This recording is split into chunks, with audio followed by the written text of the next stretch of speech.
in case he. Um, just in case, guys, just so you know, I'm getting a call, an issue that somebody, it's saying waiting for host for Garrett. I don't know if there's others that are having a challenge getting in, but I asked him to restart his computer, but if we're light in attendance, just want to make sure that. Yeah, I don't see anybody in a waiting room. All right. I said sign up to the link. He's trying again. Did he hit enter really hard? He might have, right?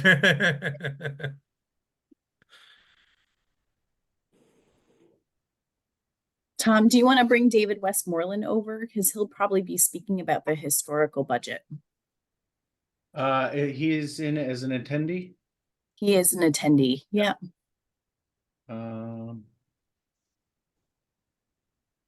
Promote to panelist, right?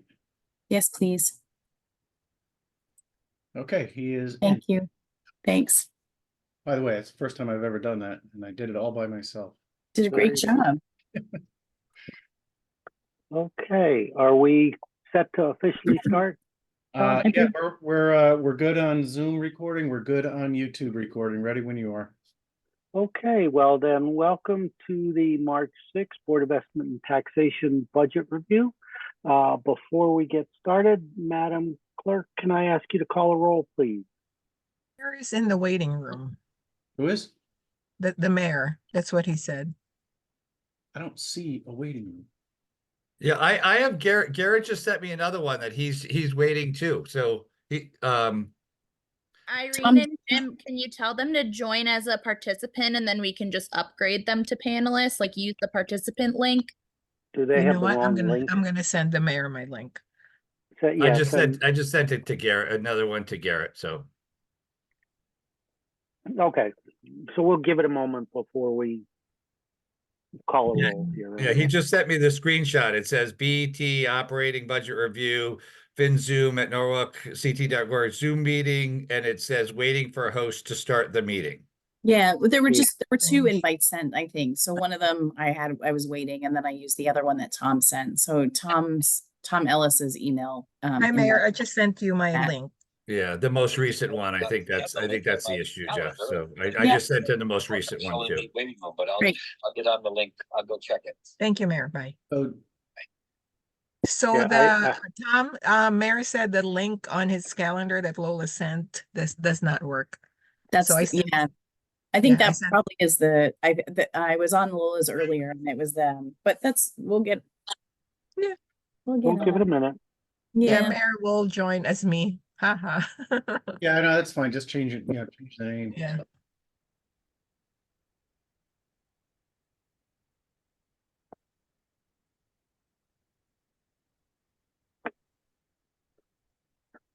One of Is these Steve days supposed to we'll be all on get too, this figured out. Jess?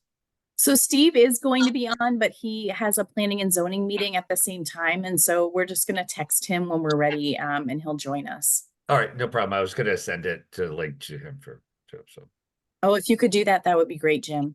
okay. Thanks. Okay. Hey, there he is. All right. Good evening, Mr. Mayor. All right. Once again, welcome to the March 6th Board of Estimate and Tax Operating Budget Review. Madam Clerk, can I get you to call a roll, please? You're really. Here. Mr. Abrams, Here. Mr. Camacho, He's not able Miss- to join us this evening. Mr. Constant, Here. Mr. Gillerat, Here. Mr. Casimis,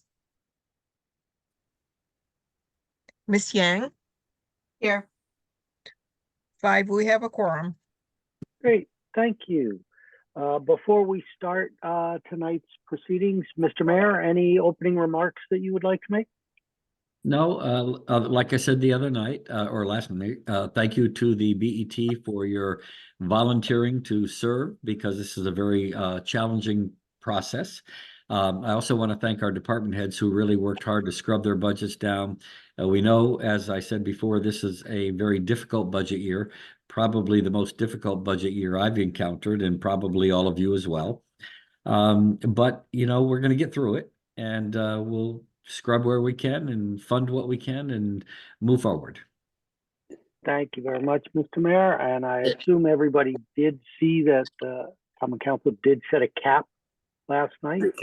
So we do have a cap that we're working against. I will remind us as a board, as I did the other night, that our job is to look at and understand and challenge expense, not necessarily to get into specific discussions of how each department operates.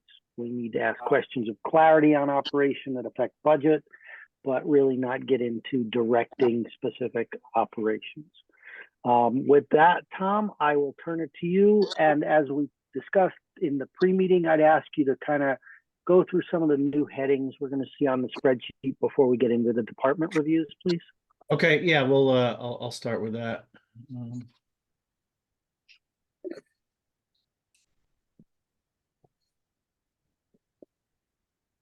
Let me know when you can see that. All good? All right, how is the sizing? Legible? Yes, sir. Okay, so you guys had asked a forecast and then a variance to that, which was rather easy to do with of that. But anyway, just to walk you through the column headers here.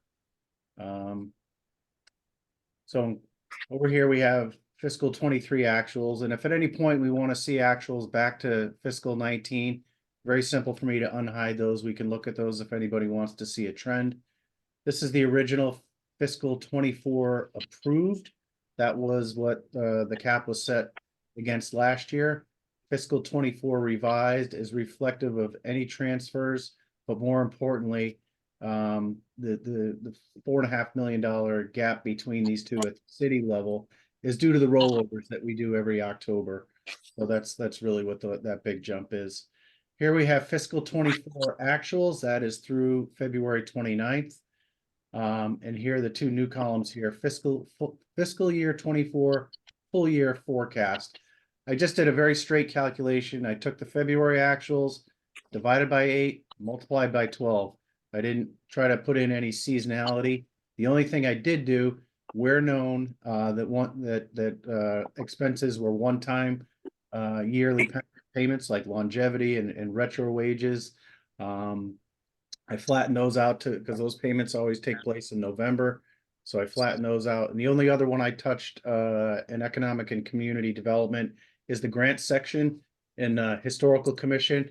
It looks like they've spent all but $4,000 on their grants. So not really appropriate to divide by 8 and multiply by 12. It would have shown a huge overrun, but that's obviously not going to be the case.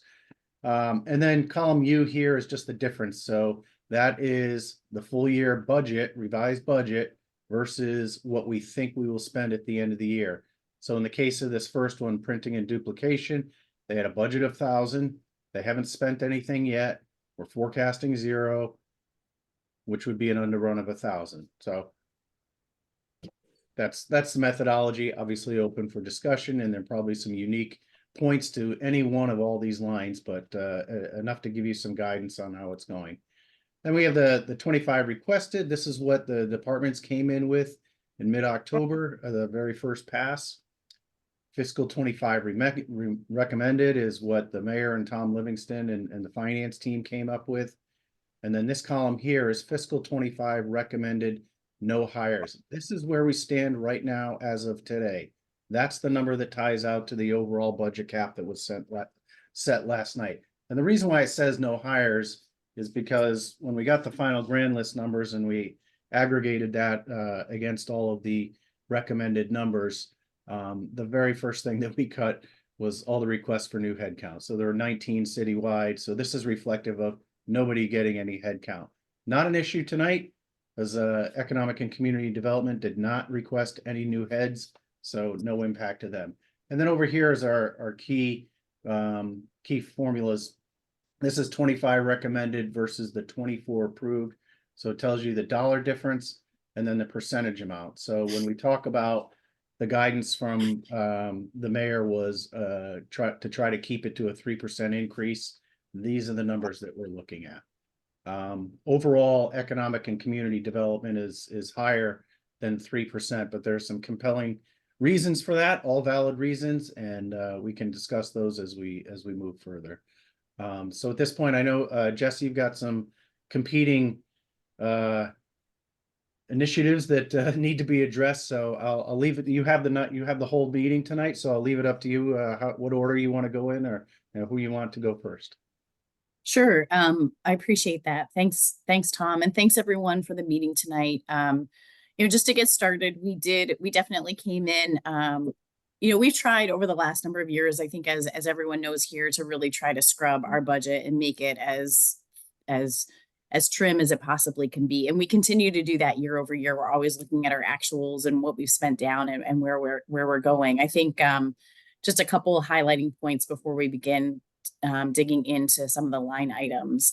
First and foremost, we are above the 3%. There's no denying that by any means. Some of it's actually driven from some of the positions that we brought on last year. If you remember, we only brought them on for 6 months last year to reduce $105,000 last year of our request.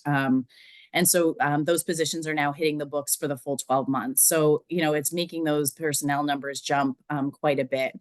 We tried to offset those numbers by looking at part-time and overtime and trying to reduce part-time and overtime where those new positions came in play for the 12-month period of time. And so we're trying to offset there.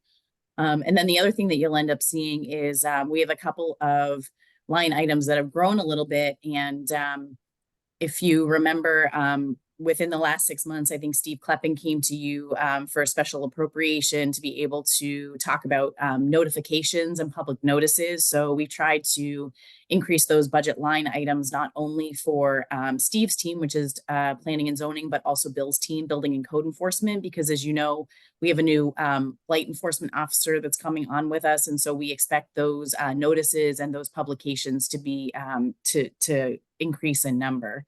And then I think the third thing to note is that we started hosting these special events, the holiday extravaganza, and also the Halloween event as well.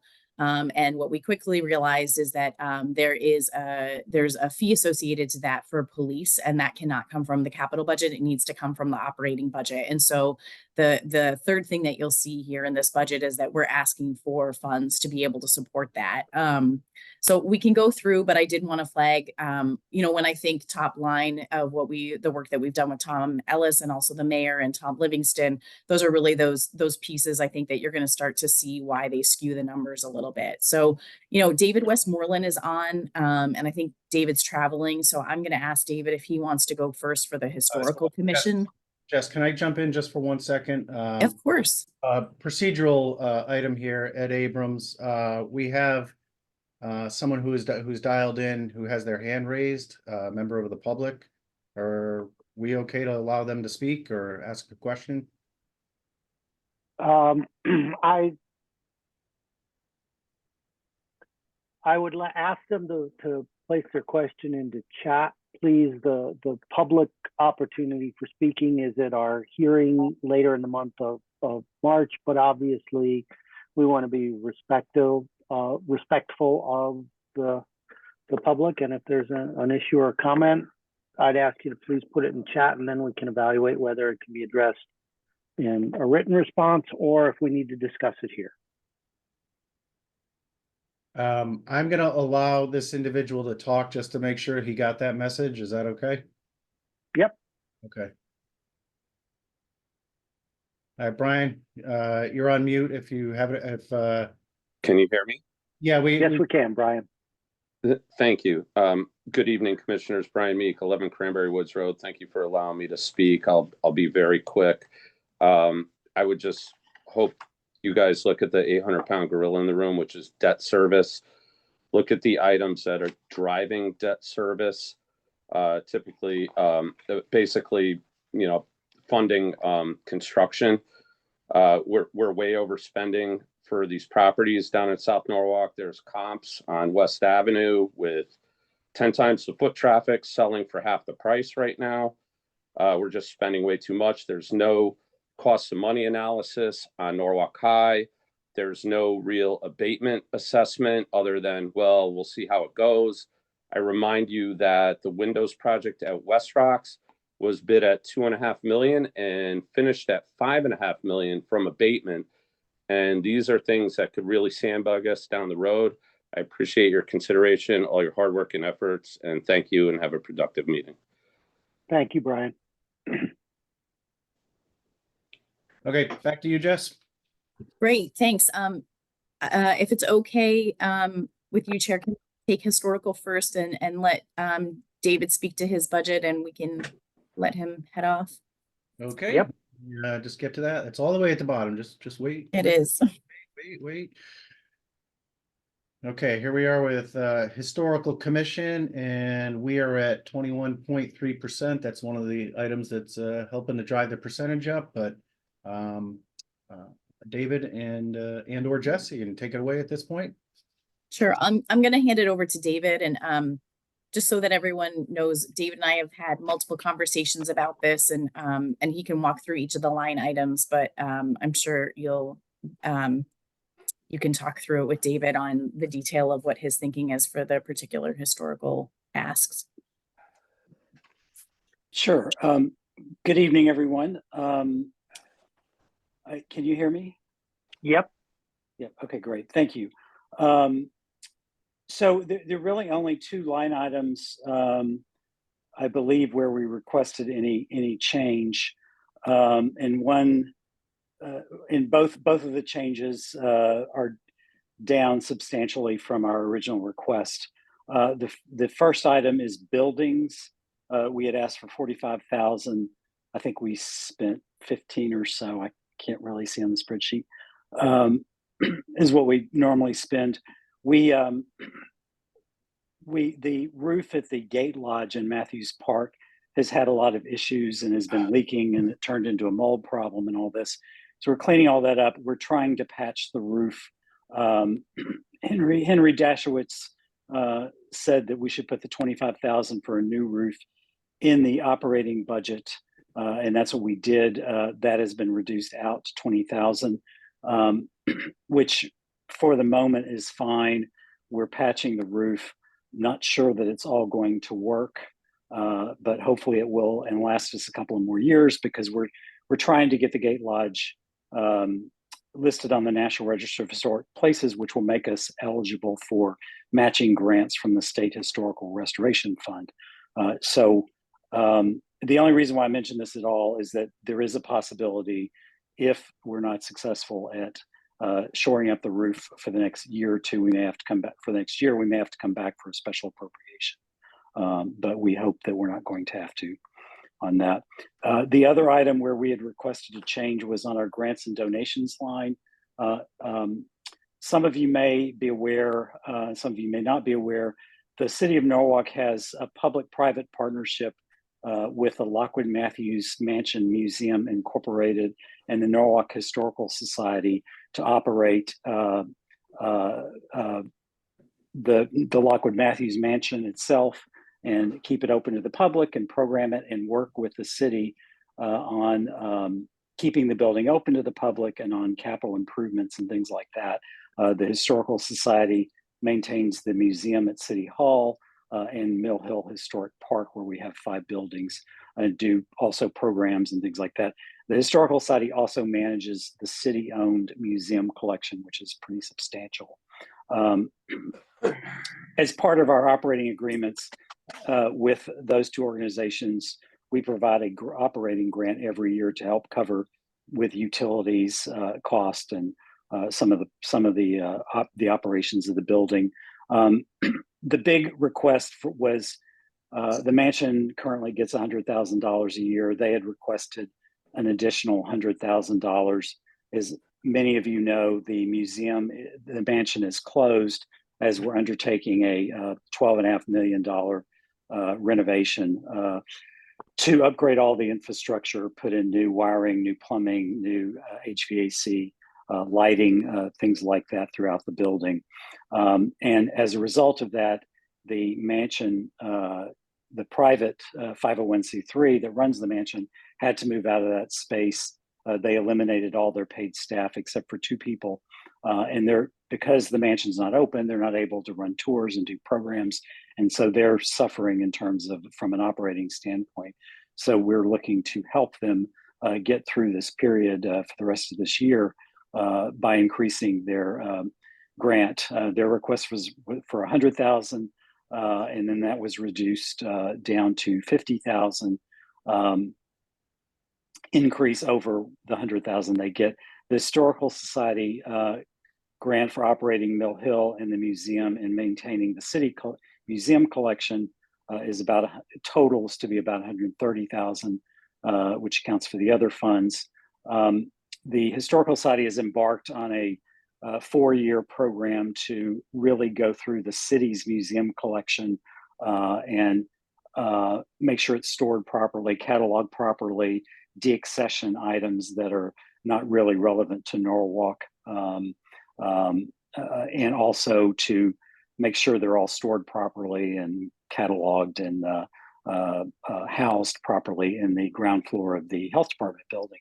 As a result, the Historical Society hired a full-time curator to do that, and they were looking for an additional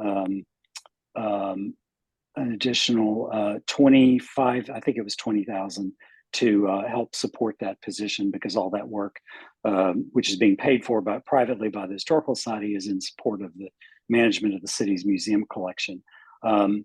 And, you know, we understand that the operating budgets are very tight. The most important thing is, you know, the Historical Society will make do and figure it out.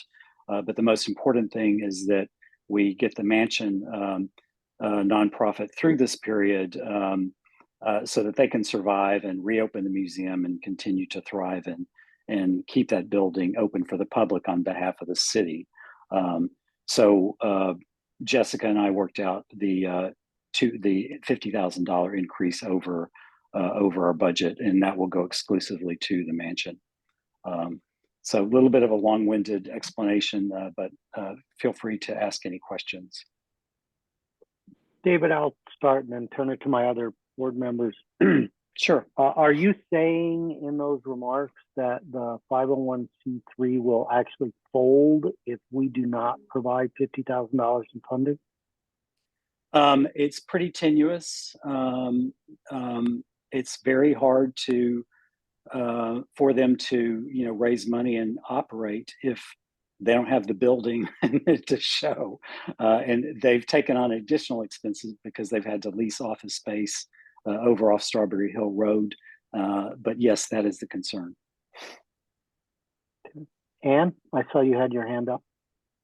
Yeah, I guess could you explain how and donations, the $280,000 figured into the building?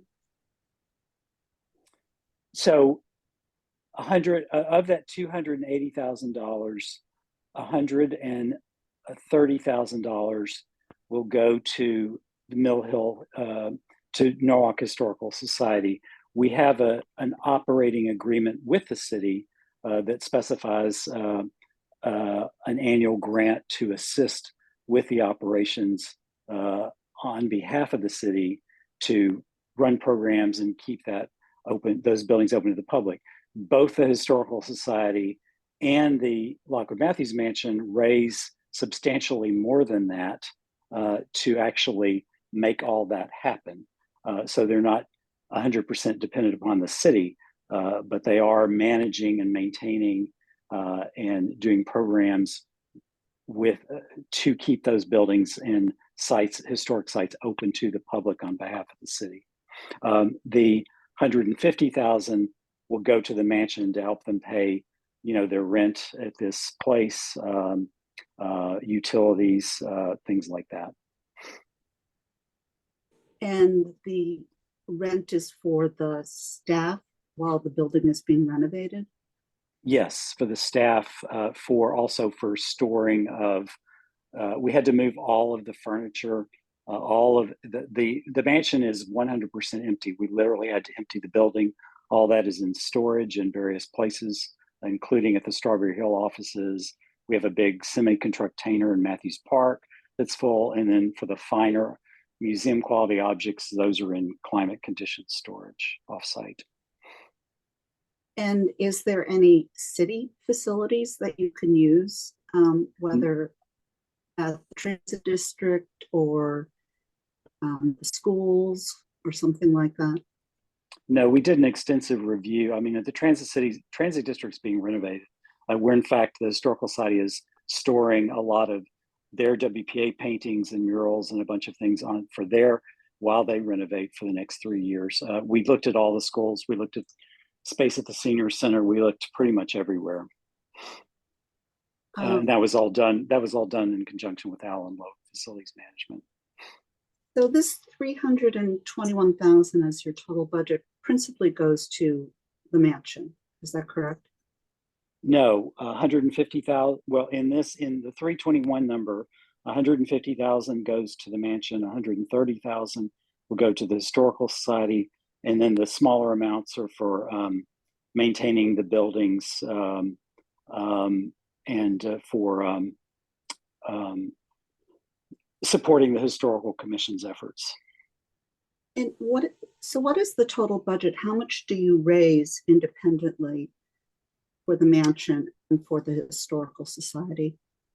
So in a normal year when the mansion isn't closed, their operating budget is around $450,000. So 100,000 of that comes from the city. So they raise about 300 to 350,000 to operate. The Historical Society's total budget's about 300,000. So they raise $170,000 on top of the 130.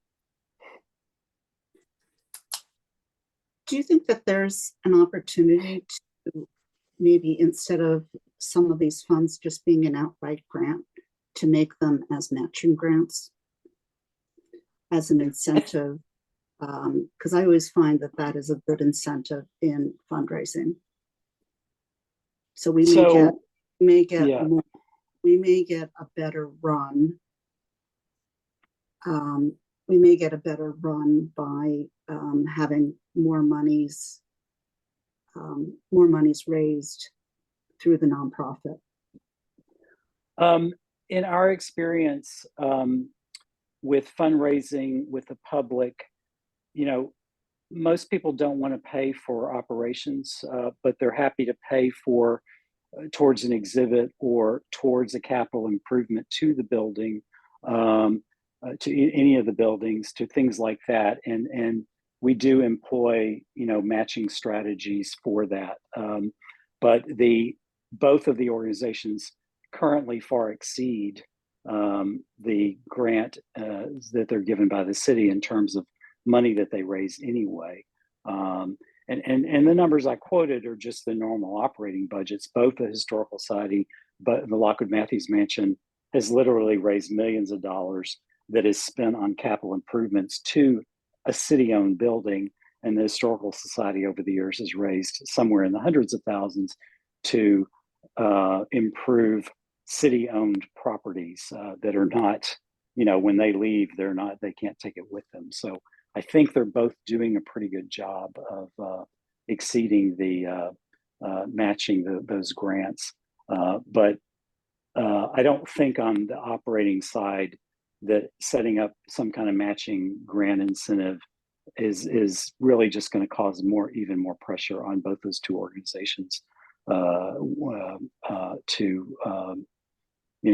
to continue to operate. Mm-hmm. The budget that you have before you, I will say, in 2011, the city closed the old museum in South Norwalk. They reached an outsourcing agreement with the Historical Society in 2013.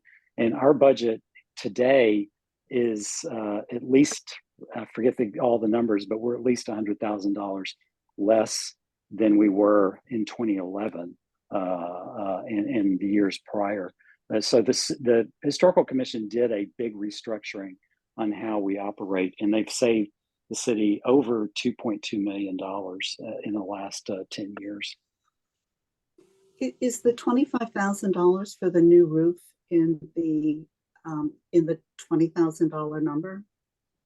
No, we are hoping that our repairs to the roof work, and if they don't work, we're going to have to come back probably, unless we can find the money somewhere else.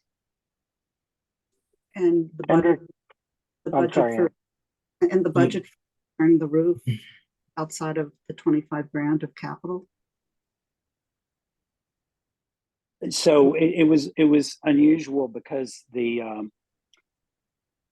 Henry Dashowitz, the CFO, before he left, he instructed us to put that money in the operating budget and not in the capital budget. So I was never, I personally didn't think that made sense, but that's what I did. And like I said, we are working very hard to try to make do with the roof for a couple of more years, because I'm working some other avenues to try to make that building eligible for state funding, but that's 2 years away. And when I do that, I can at least do matching funds. Yes. So That was Kendrick. That was my same question about the roof. I wanted to know what's the likelihood that the state will match. And then also it seems like your repairs are being done. It's an older building and it's like you can repair over and over, but it's decaying. You'll run into the same issues. Like, is the plan to rehab over and over or replace in general? So I'm going to give you more information than you probably want on the Gate Lodge building, because I don't know how to otherwise answer your question. But it currently has an asphalt roof that's probably, we actually don't even know how it is. It's probably 4 years old. There was one section that was replaced 10 years ago. And the lifetime of those roofs are generally 20, 25 years. And it's had problems. It had leaks. To make the building historically correct, we would like to put a slate roof on, but a slate roof is going to be about $100,000, and that's not feasible. I would never even ask the city to pay for that. Once a building is listed, so the Lockwood Matthews Mansion, the mansion building itself, is listed on the National Register of Historic Places and has landmark status. But when they did that original nomination back in the 70s, they didn't include the outbuildings. So we actually received a grant from the State Historic Preservation Office of $20,000 to hire a consultant, which we have done, to redo the listing and put all those buildings on the National Register. The Carriage House, where the Center for Temporary Printmaking is, the Gardener's Cottage, the Gate Lodge. And once you're on the state or national register, you are automatically eligible to receive matching grants from the state's Historic Restoration Fund of up to $250,000. So our plan is to hopefully, if we can last, it's going to take 2 more years to get those buildings listed, because it's a very slow process and it has to be approved by the National Park Service in Washington. And it just is very bureaucratic. So we're working through that. But once we get there, I'm confident we can get a matching grant and defray some of the city's cost in that regard to maintain all of those buildings. And that's why we're doing it. But you'd have to get there first. You gotta see what happens in that 2 year. Yeah, and I hate to spend $25,000 and put a roof on it that in the long run I don't really want anyway, and because it's we'd like to make it historically correct, but if the city ends up investing $25,000 in asphalt roof, we're not going to replace it again until 25 years, whenever that roof wears out, because we're pretty thrifty with the city funds. Yeah. So David, thank you. You make very compelling arguments. I would like to suggest to the BET that specifically the grants, donations line item, we leave for now as an open item to be revisited when we see how the full budget comes in for the city. It's nothing, David, to say you haven't made a compelling argument. It's just we're only a part way through this and don't know what trade-offs we may or may not need to make. And I'd like to flag this as an area to go back and look at. Is everybody comfortable with that? Yes, I think that's a great idea. We do have to have some open items to give reconsideration to some things that we may question, but may want to make adjustments to as well. Thank you, Mr. Mayor. And David, thank you. You're quite welcome, and thank you for your time and attention. And I would just say, as a taxpayer, thank you. I don't envy the job that you guys have before you. So thank you very much. I know you're all going to work very hard on this. So Have a good evening. Good evening. All right, Jess, who's up next? If Jim could go next, that would be great. Transportation, mobility, and parking. Sure, thanks, Jess. Garrett, I think, is also on as well. So I think the budget that is in front of you does show an increase over the 3%. But I'll explain a couple of those items as as they pertain to some transfers that took place. If we were to remove those transfers out of this, our budget actually increased 1.82%. The reason that the increase is here is because you'll recall a number of years ago, TMP was created and dissected out of out of DPW.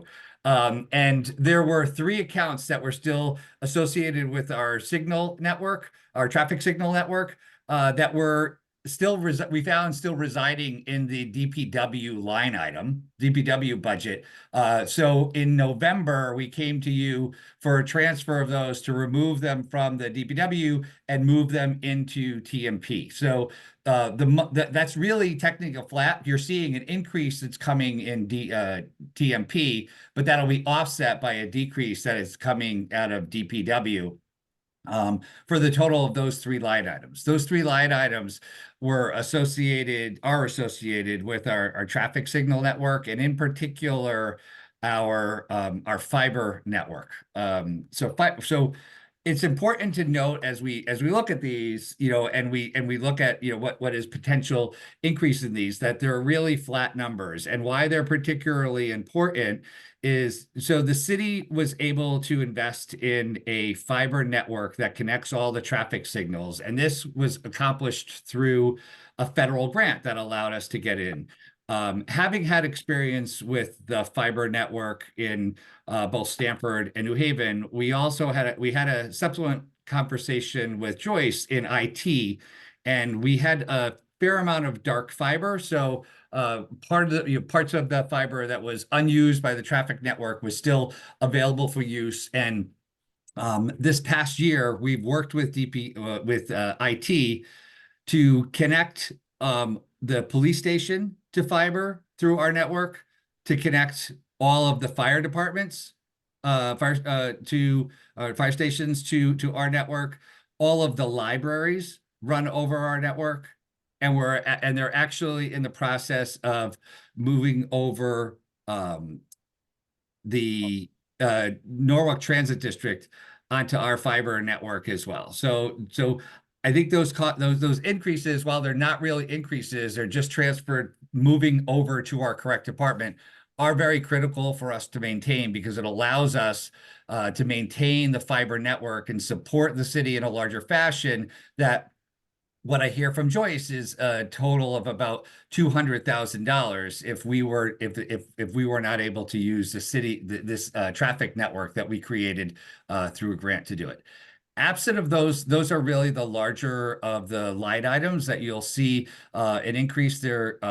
Part of it is into the training education, and again, this is a complex part of the technology that we manage. We want to make the training and education is to ensure that we manage the fiber network in an effective manner, that we are able to take advantage of looking at dark fiber and how it could integrate into additional cost savings for the city. So you'll see that, and I think the other thing you see the increase in is the other professional services. And this is largely a fund that we use as we manage the Walk Bridge project and some of the other projects in place. So we look at hiring consultants through this who assist with the management and protection of traffic. So looking at the detour plans, working very closely with the state and with us to ensure that the disruption due to the various walk bridge projects that are occurring throughout the city, are minimized through the public. So after that, we worked very closely with Jess to maintain a flat budget. So you'll see the other items that are really flat to last year. I think this year is going to be a very busy year for TMP. When we presented our 2023 annual report, it indicated that we had $42 million of grant requests, of which $18 million were funded.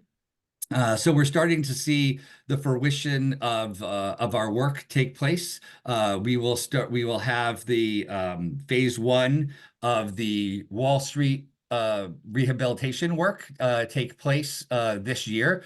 We had hoped that we were going to be able to do a ribbon cutting in April. The contractor who is selected will be able to start until August 5th. But nonetheless, we will be starting that this year. We were also awarded the highest scoring community connectivity grant through the Department of Transportation that will rebuild and rehabilitate the Stevens at Stewart intersection, and we are working fast through a design so that we actually are in construction this year. And then we have another number of smaller projects that are taking place, but we're trying to manage that throughout the city. And then in addition, we did have a grant for the next phase of our signal modernization. That is a 100% CMAQ air mitigation grant that we received. Some of that work is started underway, and then we are in the design for the next phase that has been approved for us as well. So happy to answer any questions about our budget. Thank you, Jim. Before I turn it to other members of the BET, 2 quick things. Tom, first for you, just so I don't forget, can we make a note to ourselves to make sure that when we review DPW later in our process, we're in fact seeing the decreases in that budget to offset the increases that Jim has talked about here? And then Jim, specific to your comments on other professional services and the cost increases related to Walkbridge and Walkbridge consultants, why isn't that cost borne by the state? So there was a number of negotiations that took place through the Walkbridge project, and I think the state is doing a tremendous amount of improvements into the city, and this was not included in the initial negotiations. I know that there was some requests from the city, from what I understand, that would allow this. The state didn't allow it. We felt that it was in the best need of the city to do this. This is just one aspect, but there are other things that we look at doing in the other professional services. For example, we've been working with a project in Sono where we need to do a bit of a spot traffic analysis for a change. DPW initially came to the Traffic Commission for a one-way temporary closure for Chestnut, for example, but we saw that there might be some other challenges, so we had to engage a consultant to manage to take another look at what would be the impact to other parts of traffic should that occur. So those are the things happen there, but we look at those modifications to our traffic signal network that fall outside the realm of Walkbridge for their larger impact to minimize any disruption to the traveling public. Thank you. Additional questions for Jim? This is Anne. If we could just look at this column, this analysis that Tom did, where we're looking at the fiscal 24 actual, which is 8 months, the forecast, and then the difference between the forecast and the actual annualized. And it shows that theoretically you're going to come under budget by about $400,000, so that the actual amount that you might spend is close to $1.4 million. So, and a couple of drivers of that look to be in this other repair and maintenance, where you had a budget of 42, you've spent 3,000, and you're asking for 72. So I would suggest to the group as we can perhaps put that as an open item. And similarly with, it's a relatively small amount, but training, where historically you may have spent $4,000 on the training line. And then if we look also at the other professional services, again, the approved budget was 50. What's been spent is 35, and you might come in at 53. So can that 60 look something more like 55, or back to what was approved as the 50? Security systems, I'm not going to go there, although I don't see why we couldn't necessarily flatline that. And then on the traffic signal supplies, I think that's a very, I don't know if your expenditures are a timing issue, because you had budgeted 65 and there was a revision up to 122, but what's actually been spent is 12,000. So if we annualize, that's 20.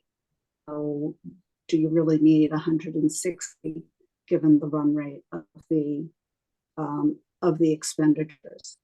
So if you're actually going to come in closer to $1.4 million and you're asking for $1.9 million, that is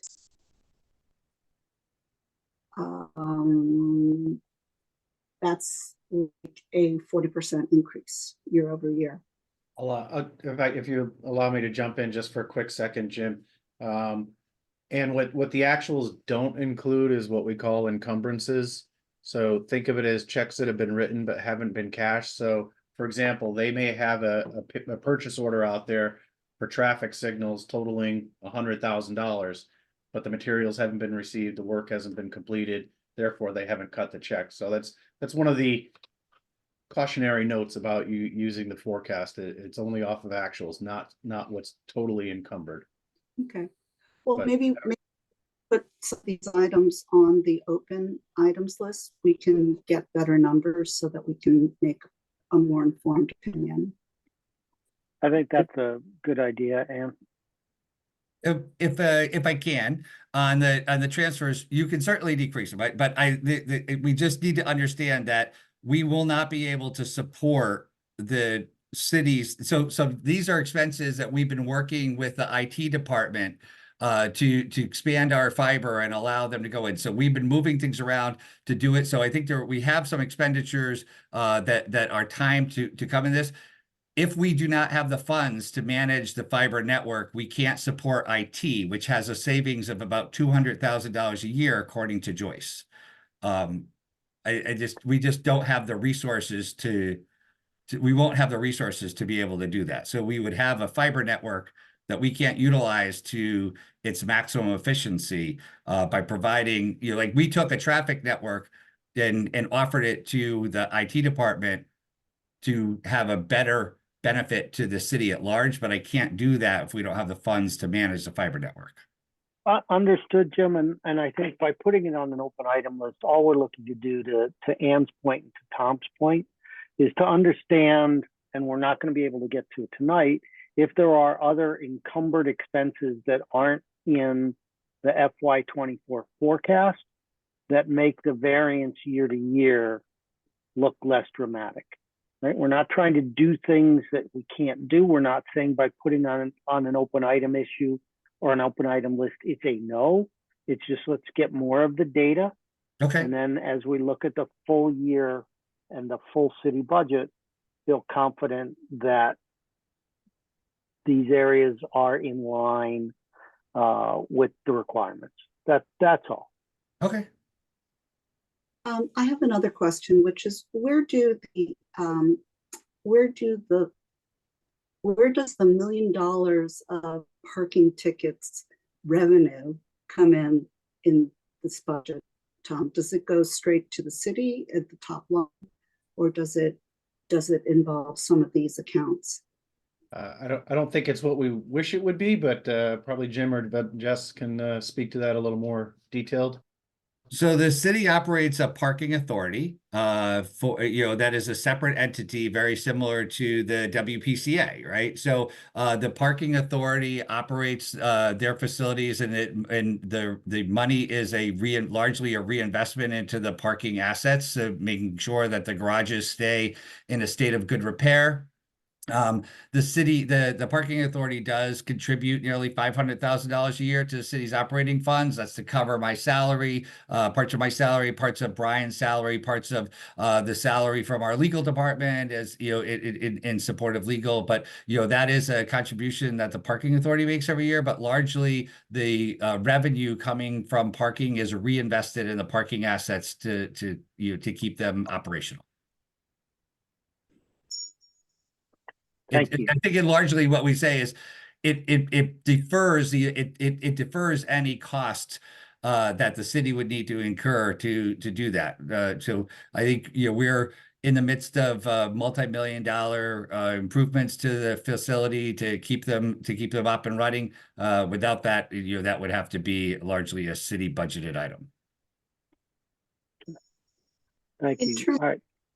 I have one last question. In terms of revenue generation, relative to traffic and parking, there's been a lot of press about the difficulty of finding parking along residential streets. Has been consideration of implementing a resident parking program like many other cities do? So we are actually having, so currently right now, the parking authority doesn't have the ability to manage outside to enforce outside the managed parking areas. We are actually scheduling a meeting with the mayor, Jess, and team to talk about expanding the parking authority's abilities to enforce citywide that would allow us to create a residential parking program. Okay. I would suggest, ladies and gentlemen, we take the rest of this conversation offline if we need to. It's straying a little bit from our scope and our mission this evening. Not that it's not important, but I do want to be respectful of what we're here to do, which is to look at this from an expense perspective. So, Tom, Jess, where do we want to go next? Great. We are going to go to Sabrina Godesky, who is our Director of Business Development and Tourism. She's going to present Business Development and Tourism and also the Arts Commission budget. Tom, you're muted, but if you want to reshare and then we'll start with the Arts Commission. Yeah, no, my Zoom screen's shut down and disappeared for about 5 seconds. I'm glad it didn't lose anybody else, but I obviously lost the share screen, so here we go. On these two items, can you expand your screen so that we can see the financials going back to 2019? And Tom, if you wanted to make me co-host, if you lose connection, then I should be able to carry the meeting if we share the responsibility. And now you're challenging me on my newfound Zoom skills, huh? If you click the little dots beside my name, I think you should be able to make me co-host. Look at that, make co-host. All right, always learning. A little safety net. Okay, there. And how is the visibility on that one? And I can go bigger if need be.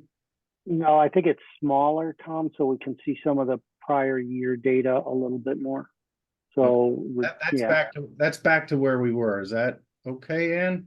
That's okay. Let's keep on going. I can see from your what you've given us before the fiscal year 22. Okay. Thank you. Tom, do you want to scroll up to the Arts Commission first? Yep. I think it's the first one on there. Okay, there we go. Sweet. So you'll see the Arts Commission budget is actually flat. Tom had touched on this a little bit, but we have not spent much of our dollars this year thus far. It's not very much common knowledge, but we transferred we I would say transformed the Arts Commission into the Arts and Cultural Commission this past year. So we're doing a lot of bylaw editing, responsibility assignments, new subgroups of that commission to then fully execute our dollar spend.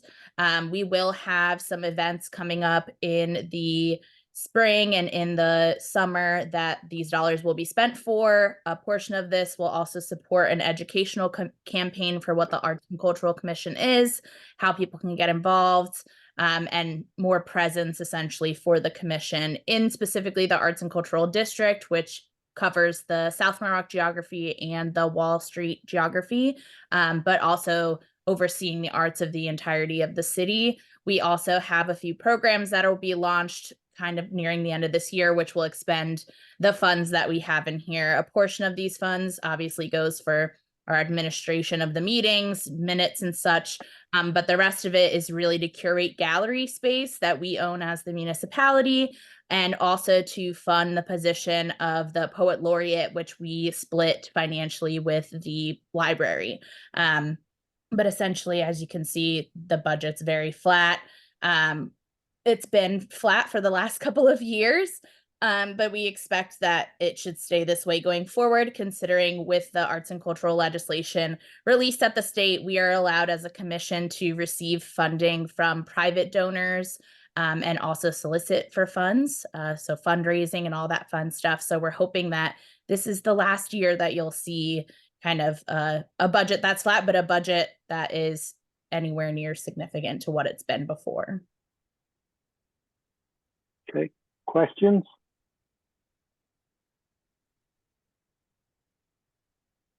Okay, good for business development now? Yep.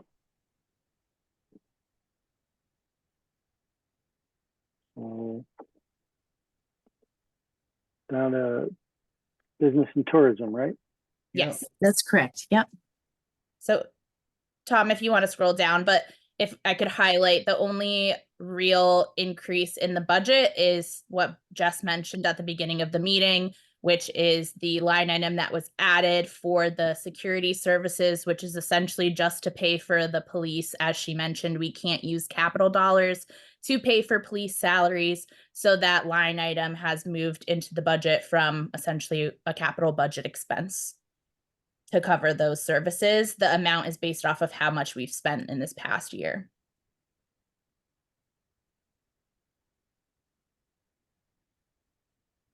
Okay, And I think you're muted. Apologize. Tom, can you tell us what and I suspect the accounts have changed as well, but what was the expenditures in fiscal 2019 in this category? Unhide here. If you could just tell us. Yes. Verbally. Here's fiscal 19. It is any specific line item or business development in total? In total. 354. And then 20 was 89,000, then 189, 422, and 5. I think you're not in business development and tourism. This is chief of PPD. No, I've got the his numbers track with what I see, but it's not scrolling on your screen, Tom. Yeah. Oh. So, but the numbers he is citing are the numbers that I see as well. That ECD in 19 was 354.1. In FY20 was 89.7. 21 was 189.2. 22 was 422.1. 23 was 514.7. And then you see the rest of the numbers. So it's fluctuated a great deal. So the question is, I assume this is where the parties that you've had, the Christmas parties and the Halloween parties have come in. So the budget has increased significantly for two reasons, not for the events. The events is only that one line item that has to deal with police. The rest of the event funding is coming from different sources, both ARPA and from capital budget expenses. The line items that you see increasing significantly from like when the department started in 2019. We have the Visit Norwalk contract, we have the Norwalk for Business contract, as well as advertising dollars in the budget, which is what had increased in that significant jump. Okay, so I'm sorry. So the expense for the parties comes capital versus Yep. Yes, it's coming out of capital and ARPA as of right now. Tom, can you help me with how that accounting works? Well, ARPA is standalone. No, I'm on how this comes out of the capital budget. Oh, well, when they first started doing these, there were significant startup costs, so that fell under the capital umbrella. Think about when we buy software. The first year, the implementation costs and the first year administrative costs of a software package are considered capital. From year 2 on, then it becomes operating. So applying the same methodology, the first year buying all the equipment, the stands, the lights, and anything that they didn't rent falls under the umbrella of a capital initiative. So the $45,000 Christmas tree was a capital expenditure? I don't know if it was capital or ARPA. Sabrina can probably speak to the details on that, but it was a capital expense. So it's a fake Christmas tree? It is. Correct. And that cost was for rental for 3 years. I'm sorry, say that again, Jessica? That cost was for the rental for 3 years. Wait, so we rented the tree for 3 years for $45,000? Yes. So the company comes, installs the tree, decorates the tree, lights the tree, and then comes and takes it down, and then does it for the next 2 years from now as well. And that's a capital expense, Tom? yeah, I mean, capital isn't limited to 1 year. It's a perpetual item. So Now, I guess Anne's question, and it's a little bit out of scope, but it's a very good question. Normally, and I believe her experience and mine, capital expense is for something that is a physically acquired good in this case, right? A rental, despite the significant cost of a rental, doesn't normally meet the requirements of a capital expense because you are not fully acquiring the asset. It's a question for accounting. It's not necessarily a question for the department because finance directed the spend that way. But it is something that just feels a little squishy from an audit perspective, if you would. I can talk to Chitsme about the accounting policy aspect of that tomorrow. Thank you. Other questions related to the departmental spend? Yeah, I wanted to mention that Sabrina and her department have been doing farmers markets during the summer. They're right by my church and they've been increasing in popularity. So just wanted to show that appreciation. I've visited. I also noticed like slight increases, small amounts, but I was curious about the typing services and IT. I think it was IT software, just small increases, but what's the reasoning there? So the typing services is bringing over the economic and community development meeting typing services in the business development and tourism budget. We are just accounting for if we have all of our meetings. Essentially, we did the math to have it. Usually they would skip a meeting. We haven't been skipping meetings at all. They used to skip at least one a year. We don't do that anymore. So we fully funded them for having one meeting, once a month, essentially. And then what was the other item you mentioned? Sorry. IT software. IT software. So we have two additional websites aside from the city website, the Visit Norwalk website, as well as the Norwalk for Business website, which is really an economic and community development website. Both of those have hosting fees that we have to pay for every single month. So that's essentially that increase. Okay. And then are those like well, for the typing services at least, is that a transfer from, because I know typing services comes up a lot for all the departments. Is that transferred from another budget, or is that just an increase? Originally, when it transferred into this budget, which would be, I think it transferred in maybe in 2020, maybe 2021. It originally came from redevelopment because the redevelopment agency used to oversee the planning committee of the Common Council, but then it moved over when we did the reorganization. So that's when that money would have started. But the small incremental increase is just to cover all the meetings.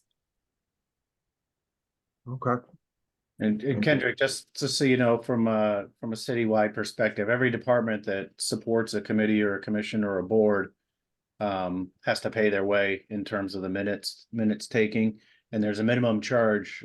So if you have a very quick meeting, 20 minutes, 30 minutes, you'll have to pay the minimum charge, like an appliance service repairman who charges you to make the trip out. And then once it goes up beyond a certain time limit, say an hour, you start paying by the hour. So Exactly. it adds up pretty quickly. I have two more questions on two items. One, on advertising, this is where the new logo development expense would have been put. No, the advertising line item is specifically for paid advertisements. So you're talking about TV ads, social media, those types of things to promote the city and promote our events that we have. The logo development actually came out of the 150 other professional services line item you'll see, which is an ongoing contract we have in place with an advertising and marketing company, which is DKA. We've had them, I believe, since 2020, and their contract is expiring after this fiscal year. So we'll go out to bid for that again. But it was essentially a service that we pay for already. They just divvied up their time spending on that specific project rather than other things that they would already have done. So that contract is was it for 2 years at 150 grand? It was for, I can't remember off the top of my head, but I believe it was 3 years with 2-year extensions, 2 1-year extensions. So for 5 years. At $150,000? Yes. Okay, so in 22, 55,000 was spent. So we didn't, Jess, do you remember if we had the contract in place then, or if the parking authority paid that portion? I can't remember. Well, we always had the Visit Norwalk in place, but I think it was the Norwalk for Business that came in as a secondary piece, right, Sabrina? And then those contracts were had different timelines on them and so we basically merged those so that they would be in the same fiscal, that they would operate on the fiscal year. So that's when we did the Norwalk for Business contract, which was building out the Business for Norwalk website, which is the one-stop shop for businesses coming to the city. We saw more than 500 businesses register in the city of Norwalk over COVID. So part of that website was to help businesses understand the permitting process, licensing process, what funds were available. We pushed out the COVID business assistance funds through that. We promote the storefront improvement program through that. And we also offer services to showcase what commercial and industrial properties are available for lease in the city as well. So I'm sorry, so this contract is coming due at the end of this fiscal year. So we have the opportunity to go out and rebid it? Next fiscal year. So after 2024, 2025. So as of June 30th, 2025, we would have to be out to bid and rebid the contract. Yes. Okay, so we are fixed into 150 by contract. Yes, for this year. Yeah, given I live in this space, and I will tell you a creative agency retainer fee of $150,000 a year is extremely low. So it's not as if the agency is taking advantage of the city based on my professional experience. There was some discussion of a $120,000 Harbor Commission study. Where does that sit? That's an ARPA funded initiative. And so that is funded by the state? It's the federal grant program. So the city of Norwalk received approximately 39 million in ARPA funding, and we economic community development received approximately $8 million of that. We gave almost $1 million through COVID business assistance programs. In addition, there was an affordable housing plan that's underway, a strategic harbor plan underway. We also committed a large amount of funding to tree planting. We also funded a tree canopy and a tree inventory plan as well. And so there's a total of $8 million, but that harbor strategic plan is funded through the federal government. And those I assume, Tom, those books are kept separately. Oh yeah, totally independent, separate bank accounts. We have very rigid and robust reporting requirements for the federal government. Sharon Connors coordinates all that. It is watched over like a hawk by many individuals. Yeah, and I think it just, I think it speaks to, so for the work that economic community development is doing, it's what you see through operating and what the capital budget looks like. But you heard Jim Travers say that we also have secured more than $18 million in state and federal funding for transportation projects that never hit the capital, never hit the cap because of that. In addition to that, we also have the $8 million in ARPA funding that has been used to support small businesses, especially through COVID and the pandemic, which is not hitting capital and is not hitting operating. And then I would say, in addition to that, last year we projected $3.5 million through building and code enforcement as revenue. We were over 7 million last year for building and code revenue. This year, we projected again 3.3 million. We're already over 3 million, and we're in the month of February. So we expect to be over 4 million, 4.5 million by the end of the year. And then there's also some revenue that comes in through planning and zoning, not nearly at that same amount, but those are all numbers that are factored into economic community development that you don't necessarily see in the operating and capital budgets. Thank you, Jess. I'd like to suggest we move on. We've got a couple other departments, and I'm cognizant of time. Great. Where to next? Yep, Steve Kleppen is on for planning and zoning. And I think, well, Tom, if you could stop sharing your screen and share again, I think maybe I think that might be helpful. I think we've lost your tracking on that screen. Was it getting a little glitchy? Yeah. So Steve Kleppen, our director of planning and zoning, is on. He's under the alias of Jim Travers this evening, but that's just because we were sharing links. But you'll see a little bit of an anomaly happening here. And it's something that we've been talking to finance about for a couple of years now. Planning and zoning is one department and conservation is another department that Steve oversees. And they were always two separate departments. One, of course, planning and zoning, the other conservation. The person who was heading up conservation is actually the assistant director of planning and zoning. And so, this year we brought both of those budgets together. We brought all those line items together under one budget under planning and zoning. So you're going to see increases under planning and zoning, but that's because you're going to see conservation committee absolutely zeroed out. So I just wanted to give a little bit of perspective on that before Steve gets started. And just on that, before we get into the line item detail, is the conservation number, was it roughly 388,000 last year? Yeah, actually, I did a cross check and a check and balance, and because we merged the two of them together, we actually ended up reducing about $10,000 or $15,000 off of the two budgets together. Okay, it's just below planning and zoning, Ed. If you wanted to look at all. You just scrolled down for me. Thank you. I just spreadsheet away. Just showing that's all zeroed out. So just to clarify, planning and zoning is up by about $97,000. That's correct, because it includes now conservation. So if you look at the conservation numbers, they're all zero. They're all flat out.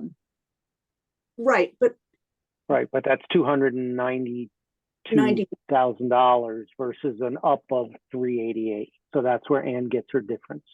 Yeah. So Steve, do you want to go into your line items? Sure. Do you have any particular spot you'd like to start? I think that 90,000, the difference of 90,000 in the personnel line for regular. Yeah, so we did have a new position that was put in, I think it was actually approved last fiscal year, but then we were asked to hold off on the hiring. We've just done that. That is somebody that works in the enforcement arm of the department under planning and zoning more so.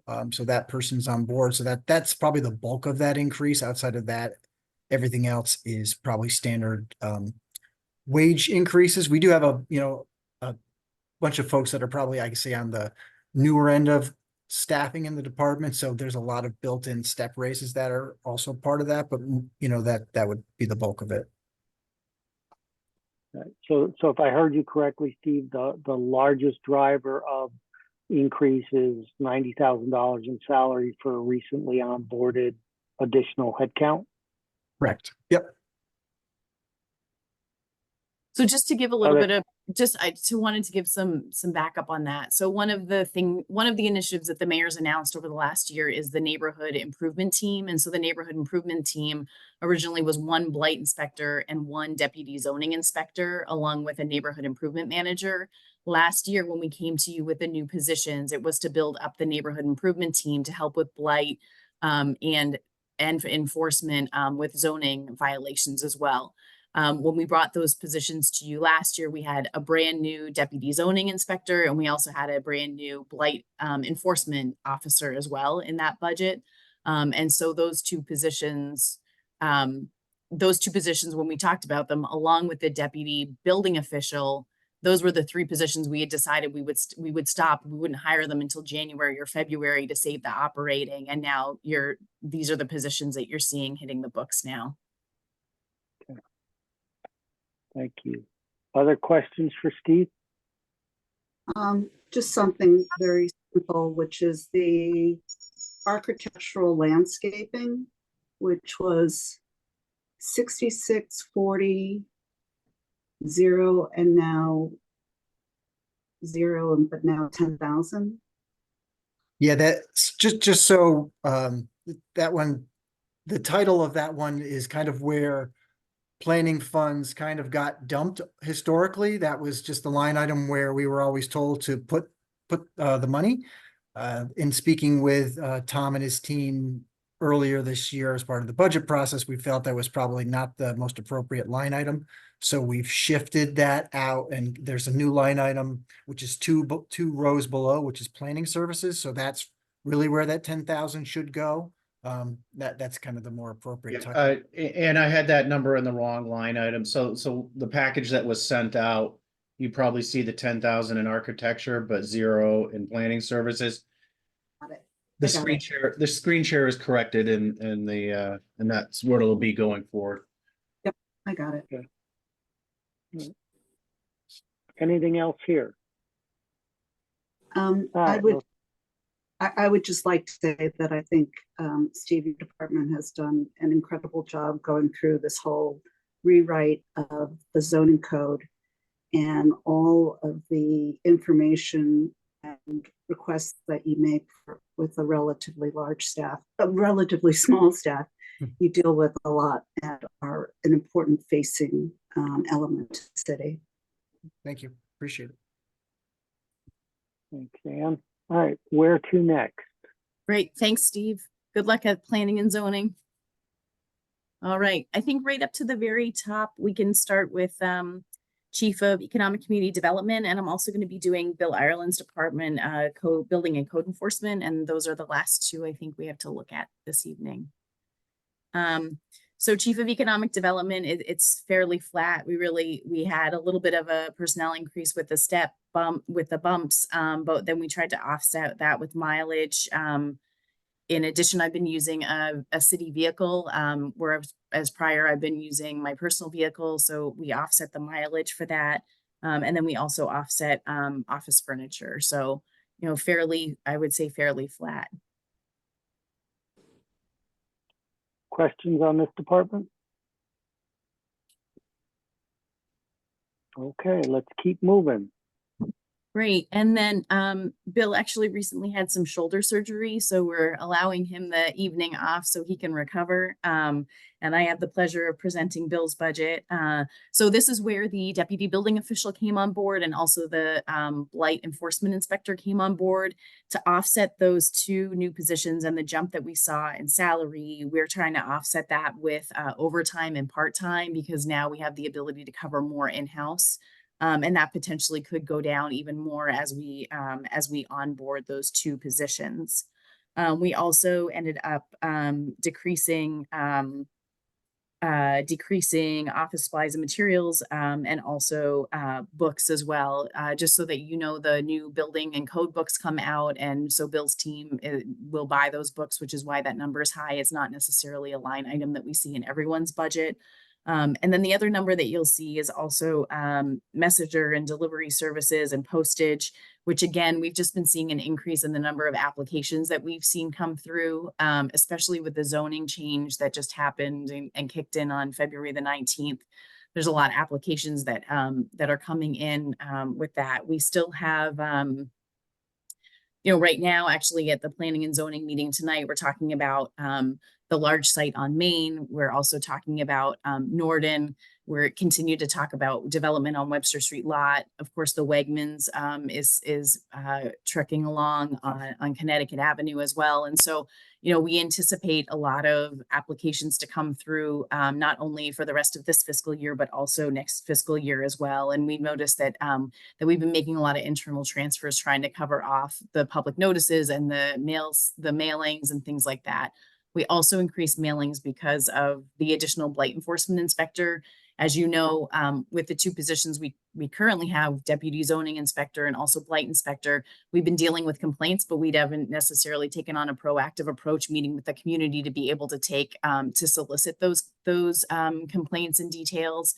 And with the two new positions that we've interviewed for and we'll be bringing on, we'll actually be doing a much more proactive exercise of working with the community. And we anticipate having to do a lot more mailings because of that. Jess, refresh my memory, please. The messenger and delivery service, a lot of those violation warnings and communications are certified mail, right? Yeah, it's actually, there are a lot of marshal. So the marshal actually delivers the mail, because we need to know that it needs a signature that's saved in the system for us to be able to process that through, especially when it comes to liens and the tax sale. Right. Okay. And so again, just you said it, but since this is looking back throughout history, you've never had budget in this line item. Historically, you have just done internal transfers to cover these costs, and now you're just calling it out as a discrete line item? That's correct. Okay. Other questions?